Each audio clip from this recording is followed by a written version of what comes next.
అందరికీ నమస్తే. వీడియో నచ్చితే షేర్ చేయండి, లైక్ చేయండి, సబ్స్క్రైబ్ చేసుకోండి. కొంచెం సబ్స్క్రైబ్ చేసుకుంటే నాకు కూడా ఉపయోగం అనమాట. ఏం లేదు, లాస్ట్ వీడియోలో మెగా ఫ్యాన్స్ గురించి ఒక వీడియో చేసిన కదా, దాంట్లో ఇంకా కొంతమంది నెగిటివ్ కామెంట్స్ కూడా పెట్టారు కొంతమంది. ఇంకా వాళ్ళు మారనమాట. అందుకనే అట్టయింది పరిస్థితి.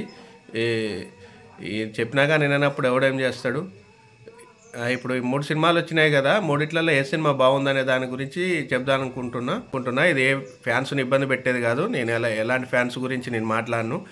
ఎందుకంటే లాస్ట్ వీడియోలో చెప్పిన నెగిటివ్ కామెంట్స్ పెట్టుకోకండి, అది మీ ఇష్టం. కానీ ఏ హీరోని ఇబ్బంది పెట్టొద్దు, ఏ హీరోల అభిమానులను కించపరచొద్దు అనమాట. నా అభిప్రాయం.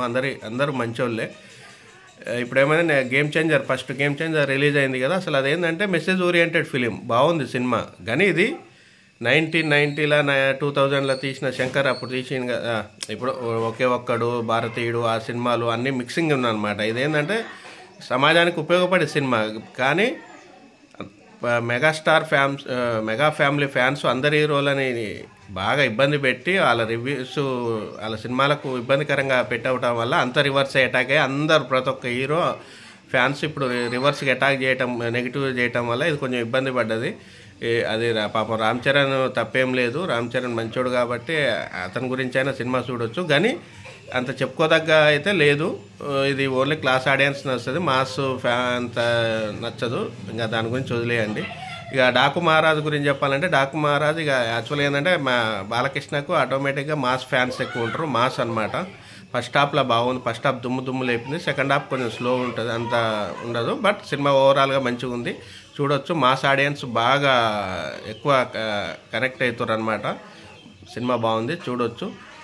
ఇప్పుడు వచ్చి సంక్రాంతి సినిమా, వెంకటేష్ సినిమా ఉంది కదా, వెంకటేష్ గురించి అయినా సినిమా పోవచ్చు. ఇక కామెడీ, ఫ్యామిలీ మొత్తం మంచిగా ఫ్యామిలీ పోయి చూసి ఎంజాయ్ చేయొచ్చు అనమాట. అంతా చెప్పుకోదాకా ఏం లేదు. నార్మల్గా అంతకుముందు F2 వాటిలో లెస్ ఉంటుంది. కానీ కామెడీ దోంటి అండ్ ఫ్యామిలీ దోంటి చూడదగ్గ సినిమా అనమాట.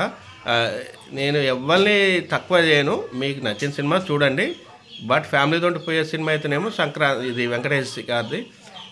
మాస్ ఆడియన్స్ పోవాలంటేనేమో డాకు మహారాజుకి వెళ్ళండి, సూపర్ మాస్ ఆడియన్స్కి. క్లాస్ ఆడియన్స్ కొంచెం నాలెడ్జ్ ఉండే, తెలుగు ఉండి సినిమా చూసేటప్పుడు మంచిగా అనిపించేటోళ్ళు మాత్రం గేమ్ చేంజర్ వెళ్ళండి. బట్ ఈ మూడిట్లలో మాత్రం నా ఫస్ట్ ప్రిఫరెన్స్ మాత్రం సంక్రాంతి, వెంకటేష్ గారి సినిమా. సెకండ్ డాకు మహారాజు, థర్డ్ మాత్రం గేమ్ చేంజర్. ఏ మొహమాటం ఏం లేదు, ఎవ్వలేం కామెంట్లు పెట్టుకునే ఏం కాదు, చెప్పుకోండి. ఇది నా రివ్యూ, అంతే. 3 సినిమాలు మాత్రం చూడొచ్చు. 3 సినిమాలు మంచిగా ఉన్నాయి పోదలుచుకున్న వాళ్ళు.